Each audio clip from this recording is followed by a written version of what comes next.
Ke Malaysia, Bambang Haryo temukan fakta harga BBM.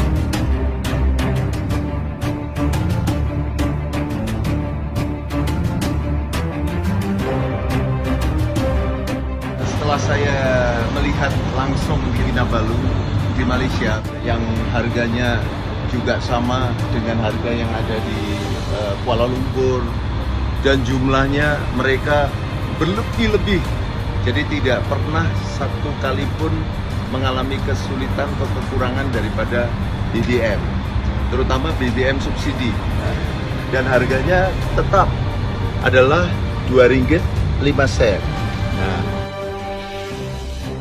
Saya berkunjung ke Malaysia, tepatnya di ujung utara Kalimantan, di dataran tinggi Kinabalu, wilayah pedalaman Sabah, yang berjarak lebih dari 3.300 km dari ibu kota negara Kuala Lumpur. Untuk melihat distribusi bahan bakar yang ada di Malaysia, saya menemukan bahwa bahan bakar minyak, BBM, di wilayah tersebut sangat berlimpah, di mana pasokan ini didistribusikan oleh 3 perusahaan besar yaitu Petronas, Shell, dan Petron.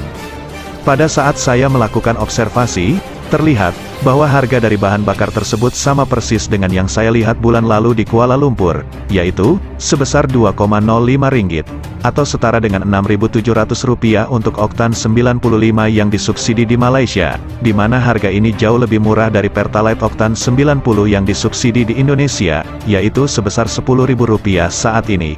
Bahan bakar subsidi di wilayah pedalaman Malaysia tersebut pun sangat mudah didapatkan oleh masyarakat setempat. Demikian pula bahan bakar diesel, solar, untuk angkutan logistik di Malaysia, juga sangat berkecukupan di wilayah tersebut dan disubsidi. Misalnya, Shell Fuel Safe Diesel, harganya hanya sebesar Rp2,15, atau setara dengan Rp7.095, dan tersedia di semua pompa bensin yang ada di wilayah tersebut. Sedangkan di Indonesia, Shell Fuel Safe Diesel dijual dengan harga sangat mahal, yaitu Rp18.140, dan di Indonesia, solar bersubsidi campuran minyak sawit 30%, kualitas diesel rendah, harganya Rp6.800, namun, di wilayah pedalaman Kalimantan di Indonesia sering kehabisan. Hal ini diperburuk dengan rakyat yang harus membeli dengan harga sangat mahal, bisa mencapai 2 kali lipat dari harga yang sebenarnya. Hal ini banyak terjadi di wilayah pedalaman Kaltim, Kalbar, dan Kalteng. Kalau solar di pom bensin kan 6.800 sampai 6.900. Kalau di sini tadi 2 kali lipat, Pak. 2 kali lipatnya. Kalau 6.000 nanti 2 kali lipat, 3 kali lipat. 3 kali lipat. Iya, kalau 18. Saya juga membandingkan jumlah total subsidi yang disediakan oleh pemerintah Malaysia di tahun 2022 untuk anggaran BBM adalah sebesar Rp30 miliar, atau setara dengan Rp99 triliun. Jumlah tersebut untuk mensubsidi kebutuhan 15,5 juta mobil dan 17,5 juta motor dengan konsumsi BBM oktan 95. Demikian juga diesel, juga disubsidi untuk angkutan logistik dan publik, tanpa batasan kuota. Sedangkan di Indonesia, pemerintah mensubsidi BBM Pertalite dengan oktan 90, dan biodiesel berkualitas rendah untuk angkutan publik dan logistik massal, sebesar Rp650 triliun di tahun 2022. Yang disediakan untuk kendaraan berjumlah 15,6 juta mobil dan 112 juta motor, dengan aturan batasan kuota, dan bahkan beberapa daerah sulit untuk mendapatkan BBM subsidi di sebagian besar wilayah Indonesia. Dengan data tersebut, terlihat perbedaan yang mencolok dari total subsidi.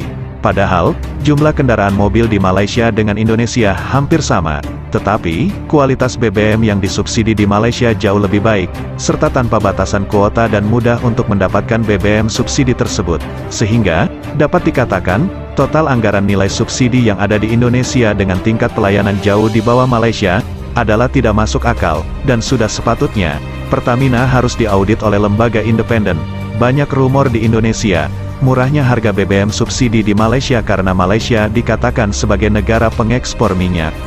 Memang benar, Malaysia hanya pengekspor minyak mentah seperti halnya Indonesia, dan bahkan Indonesia jauh lebih besar ekspor minyak mentahnya ke luar negeri. Sedangkan, Malaysia sama dengan Indonesia, sebagai negara pengimpor minyak konsumsi dari berbagai negara, seperti Australia, Brunei, dan Singapura, di mana mayoritas negara-negara tersebut merupakan produsen minyak yang sama untuk impor di Indonesia. Total subsidi yang ada di Malaysia tersebut juga sangat memperhatikan untuk kebutuhan kendaraan logistik dan transportasi publik massal, dengan memberikan kuota yang cukup untuk penggunaan bahan bakar diesel, dengan harga yang sangat murah. Hal ini diperkuat, bahwa pemerintah Malaysia juga menyediakan subsidi bahan bakar gas, CNG, untuk kendaraan logistik, angkutan publik massal, dan taksi, dengan harga setengahnya dari harga bahan bakar diesel bersubsidi. Sehingga dapat dikatakan, pemerintah Malaysia sangat peduli dan paham, bahwa angkutan logistik dan publik bisa membawa pengaruh yang sangat besar terhadap multiplier efek ekonomi dan kesejahteraan masyarakat secara nasional. Sebaliknya di Indonesia, pemerintah seperti kurang peduli dan tidak paham, akan masalah ekonomi dan kesejahteraan masyarakat yang dapat dipengaruhi oleh BBM subsidi, untuk transportasi logistik dan publik massal. Pertamina pun juga tidak profesional dalam menjalankan tata kelola dan distribusi minyak di Indonesia. Oleh karena itu, dugaan monopoli dan kartel tata kelola BBM di Indonesia harus ditiadakan, sehingga pemerintah dapat menunjuk perusahaan-perusahaan migas swasta profesional untuk berpartisipasi dalam tata kelola dan distribusi bahan bakar di Indonesia, tanpa kartelisasi yang merugikan masyarakat Indonesia, seperti yang dilakukan oleh pemerintah Malaysia.